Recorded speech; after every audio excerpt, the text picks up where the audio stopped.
Hi, and welcome to Guru Grit. My name is Monica, and I'm always here to talk to you about whatever you want to talk to me about. So, today's topic is none other than the ever popular, but what about soulmates and twin flames? So, I do have a wordy answer on this, but my battery life and memory card is offering some 3D restraints, we'll put it that way. So, I'll try to get in as much as I can. If this cuts off, I'm ever so sorry, but I like everything done in one take, just like my TikTok videos. I just think it's really organic. It's what I enjoy, so I won't be editing it. You just get it. That's it. What about soulmates and twin flames when we consider the notion of attracting our own partner, our person, specific person, creating our own reality, and all these wonderful things? So the first thing to note is, why does the idea of a soulmate or a twin flame serve you? Does it make you feel better thinking that there is such a thing or not? In my experience, I've been thinking about this for a really long time. I think most people have. I think from a very young age, we have some notion of a union, and we sort of understand how we want it to feel. The thing I ask you, the reason I ask, is most of the time, if you ask someone to consider soulmates and twin flames, they don't think about that topic from a place of empowerment. They think there's only one person in this world who can make me happy, and so God help me, I will find them. This energy is like desperate and fraught with anxiety. They're ready to do battle. They're gonna go find them and they're gonna drag them to themselves and they're gonna marry them, and it's like, oh, whoa. Why just one? Why? To me, personally, I'm very mercurial. Variety's the spice of life. I like to think of everything as my soulmate, even my food. It makes me so happy.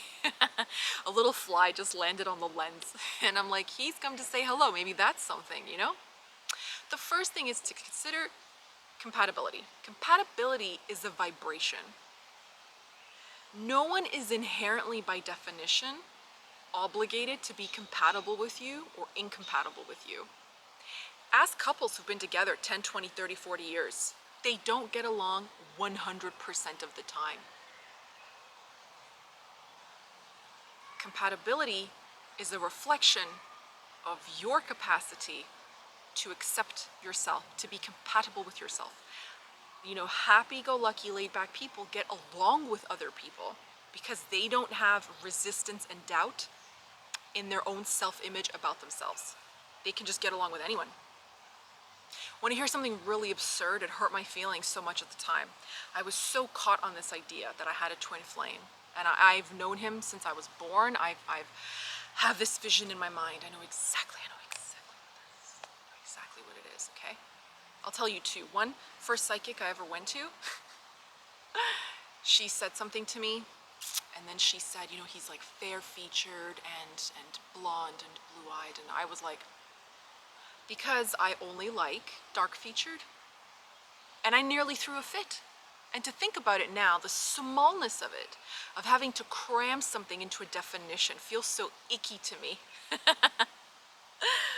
And it also reminded me, I was 18, of like how powerless. I had no idea that I could create anything I wanted. I thought that was so funny, and looking back on it now, I'm like, I probably did that to myself from some point in time in the future because I thought it would be funny, like I played a joke on myself, right? The second thing is, a few years later, I was on the subway with a friend of mine, and we were describing our ideal mates. And I described my ideal mate, and I said, and I want him to have this, and I want him to have that, and this, and I said, I wonder if those things can coexist in one person, though. Ooh, and then, just limiting myself, limiting my definition, not even realizing I was doing it. And she shrugged, and I said, "Why? You don't look like you care." And she said, "Oh, you don't even have to describe anything to me." She said, "You're lucky. You're just one of those people. You'd be happy with anyone." And I thought, what do you mean? What does that mean? And it really hurt me because I thought, no, I don't want to be happy with anyone. I want to be happy with the one who never hurts your feelings. They know everything about you. They know what you like. They know what you don't like. And she said, but Monica, you like being happy. You like to be happy. Like, you're literally happy with whoever you're with. And I thought, now, you know, years later, I'm like, that's the best thing. That was the best thing anyone's ever said to me. What a compliment. What an accolade. To be so happy in yourself. You could fall in love and be happy with anybody. It's the best thing in the world, you know? But at the time, it's like someone put my soul through a cheese grater and shredded it. It hurt so bad because it made me feel that there wasn't something out there just waiting for me. There is, and there's for you. Thousands of them. The earth is crawling with prospects, vying to make you happy. So, from a technical standpoint, let's consider it like this. You say, but no, but this person resonates with me and this person doesn't. Well, if you're interested in something a little more solid, there's a book called The Seat, like to sit down, The Seat of the Soul by Gary Zukav. In it, he explains like groups. Like there's groups of energy before they incarnate here or wherever. Like dolphins have a group, cats have a group. Everything is a group. Everything is a resonance. So when you meet someone from your group, you will resonate with them. It doesn't have to be a romantic soulmate, and it doesn't mean that there's only the one, but the concept is well explained in that book. So I hope if you're interested in that, you can have a look. Ultimately, you have the power to create your own world.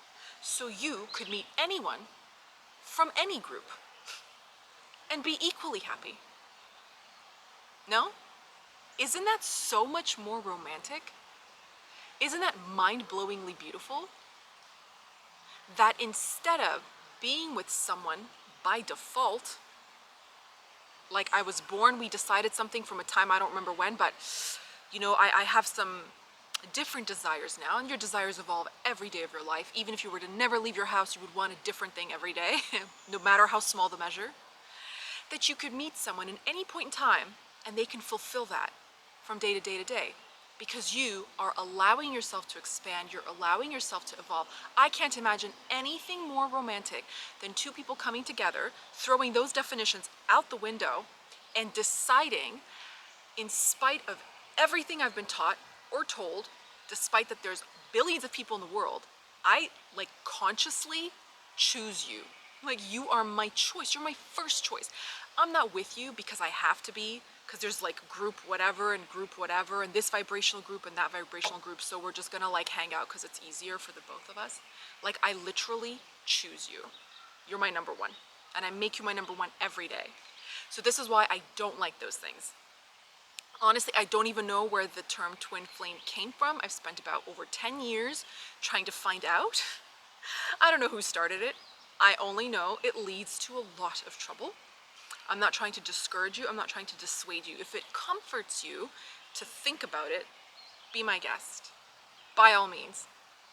For me personally, the world is so full of opportunity, I don't want to limit myself.